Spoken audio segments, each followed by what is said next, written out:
स्वामी सांगतात जी पाप आपसूक घडतात, स्वामी सांगतात जी पाप नकळत घडतात, त्या पापांना कुठंतरी गंगा शुद्धी आहे, त्या पापांना कुठंतरी स्वच्छता होईल किंवा त्या पापांना कुठंतरी शिक्षेपासून सुटका होईल.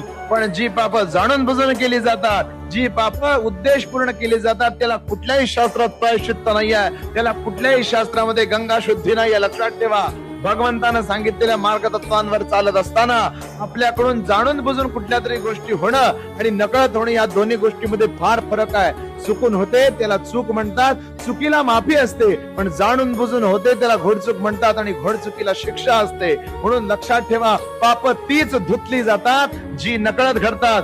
गंगेत जावा, कुंभमेळ्यात जावा, अगर कुठेही जावा, जाणून बुजून एखाद्याचा अपमान करत असाल, जाणून बुजून हेटाळणी करत असाल, जाणून बुजून एखाद्याचा वापर करत असाल, गैरवापर करत असाल, तर अशा पापांना कधीही स्वच्छता, शुद्धता आणि गंगा शुद्धी नाही.